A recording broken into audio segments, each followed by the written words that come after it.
જનતા પાર્ટીની બેઠેલી છે ત્યારથી કંઈક ને કંઈક વિવાદની અંદર સપડાયેલી છે. આંબોદની જનતાએ એમને ચૂંટીને મોકલેલા છે, એમાં પાણી, રસ્તા, સાફ સફાઈ માટે મોકલેલા છે. પણ દિવસે ને દિવસે આંબોદ શહેરની પરિસ્થિતિ ખરાબ થતી જાય છે.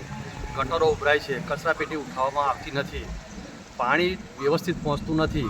આજે તમે જુઓ કે આ વિસ્તારની અંદર ચેરમેનશ્રીના ઘર પાસે અને ઉપપ્રમુખશ્રી જસુભાઈના ઘર પાસે આ ગટર ઉભરાઈ છે, કોઈ છતાંય કામ થતું નથી.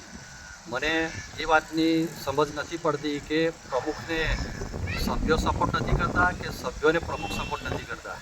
આજે ભારતીય જનતા પાર્ટીની ઉપરથી નીચે લગીની સરકાર હોય ને કામ ના થતું હોય એ કેટલી વ્યાજબી વાત છે.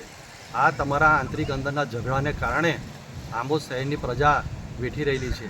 તિલક મેદાન હોય, પુરુષા નવીનગરી હોય કે પછી 6 નંબર હોય કે 5 નંબર અથવા 4 નંબર હોય, તમે જુઓ કે સોશિયલ મીડિયાની અંદર વારંવાર આવા ન્યૂઝ છપાતા હોય છે. તેનાથી શીખ લેવી જોઈએ.